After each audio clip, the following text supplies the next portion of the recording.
देखिए, हम समझते हैं कि अगर आप ट्रैक रिकॉर्ड उठाएं ना काजी फ़ाइज़ा साहब का, हमेशा वो आइन और क़ानून के साथ खड़े रहें और हमेशा उन्होंने आइन की बालादस्ती के लिए काम किया है। अगर आप उनका मेमो गेट आप उनका फ़ैसला देख लें, अगर आप उनका क्वेटा कमीशन की रिपोर्ट आप उठा लें और आप फैज़ाबाद धरने वाला इशू उठा लें, उन्होंने कभी डर खौफ के साथ फ़ैसले नहीं किए।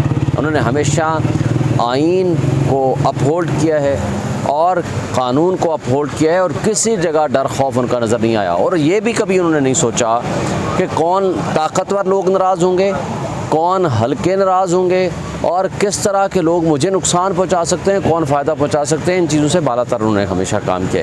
तो उनके इस ट्रैक रिकॉर्ड के मुताबिक आपको याद होगा कि हमने तो उनके लिए तहरीक चलाई थी कि वो एक इंडिपेंडेंट जज हैं, लिहाजा उनको किसी भी हवाले से इस रेफरेंस को ख़त्म किया जाए। और उसके बाद मैं समझता हूँ कि उनका जो ट्रैक रिकॉर्ड है उसको अगर हम माजी मद्देनज़र रखें तो मैं समझता हूँ कि वो बिल्कुल बेहतरीन फ़ैसले करेंगे।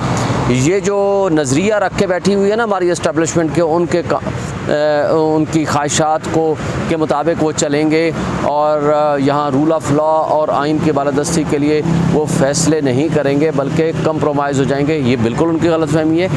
और जो PDM स्पेशली PMLN और पीपल्स पार्टी जो उनसे तवक्कुआत रख के बैठी हुई है वो कंप्रोमाइज़ करेंगे या वो इमरान ख़ान से बदले लेंगे या वो उनकी करप्शन चार्जेस के ऊपर आंखें बंद कर लेंगे, तो इस तरह का नहीं होने वाला।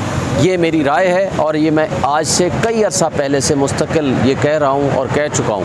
हाँ, एक बात है, अब आगे उनके पास बहुत सारे चैलेंजेस हैं। ये चैलेंजेस आसान नहीं हैं क्योंकि इस वक्त मुल्क बेआइन हो चुका है, क़ानून की पामाली हो रही है, बुनियादी हुकूक मुअत्तल हो चुके हैं, चादर चार दीवारी का कोई तहफ़्फ़ुज़ नहीं है, मुल्क में इलेक्शंस नहीं हो रहे हैं, एक अनडिक्लेयर्ड किस्म का मार्शल लॉ लागू हुआ है। यानी आपके पास जमहूरियत है लेकिन नहीं है, आपके पास आइन है लेकिन एक्चुअली नहीं है, आपके पास क़ानून है लेकिन उसका इतलाक़ नहीं है, आपके पास बुनियादी हुकूक हैं लेकिन उसका इन्फोर्समेंट नहीं है। तो ये सारी चीज़ें और फैसले हुए हैं कि इलेक्शन कराए 90 डेज़ में, उनके ऊपर अमल दरामद नहीं हो रहा। ये मुश्किल चैलेंजेस हैं। अब ये चैलेंजेस का वक्त है और सुप्रीम कोर्ट में जो तकसीम है ये एक अलग सब्जेक्ट है और इन सारी चीज़ों से नबरद आज़मा होना काजी फ़ाइज़ा के लिए एक इम्तिहान तो होगा ही होगा। लेकिन मैं ये समझता हूँ कि तारीख़ में उनके पास 13 महीने हैं।